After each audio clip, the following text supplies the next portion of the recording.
The other dominant figure in Beethoven's early upbringing was his mother, Maria. She had no music in her blood that we know of, but she was a powerful influence in other ways. From his mother, Beethoven inherited a number of character traits that we'll encounter repeatedly throughout his story.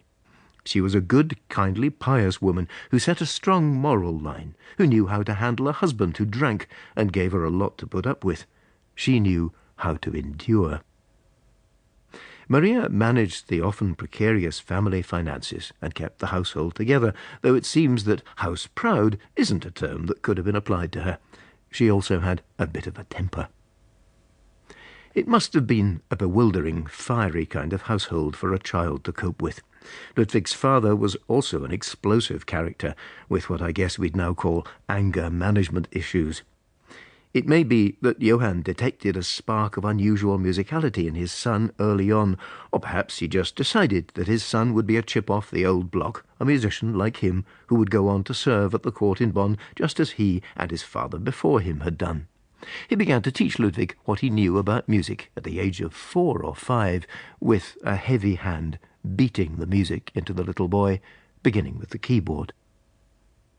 Under his father's rigorous regime, which often reduced him to tears, Beethoven progressed quickly.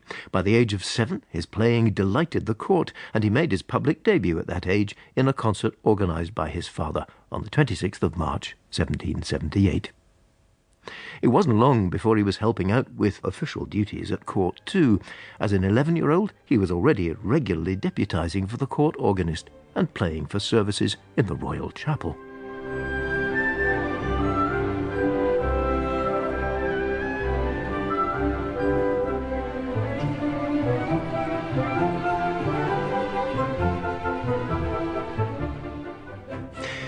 Beethoven was born into a world bound by tradition and hierarchies. In Bonn, a member of the imperial and royal family was in charge in the person of Maximilian Franz, the Elector. As Prince Archbishop of Cologne, he was one of the 3 spiritual electors, along with 4 secular ones, who could elect the Holy Roman Emperor, who ruled whole swathes of Central and Western Europe from his seat in Vienna. Presiding in his grand electoral residence, surrounded by elaborate formal gardens in the French style, Maximilian Franz was an all-powerful figure to his 12,000 subjects.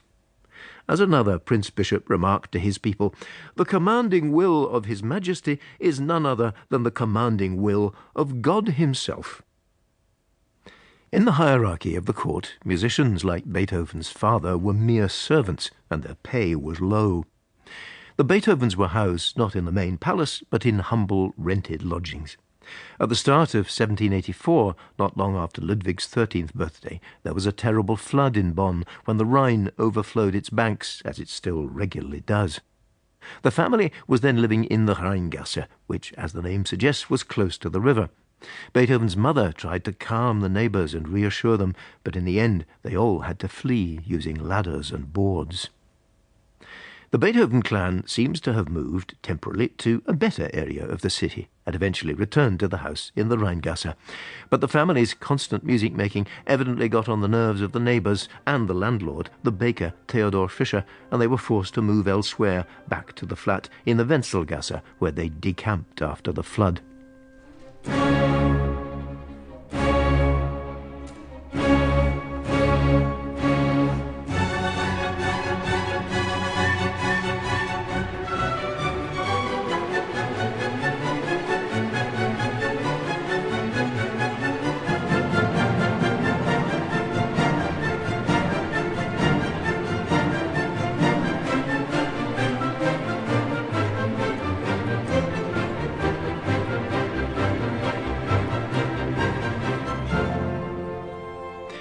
There's an image of Beethoven, the young courtier, now in the Beethoven house in Bonn, a silhouette made of him at the age of 16, with his pert nose and curled-up eyelash.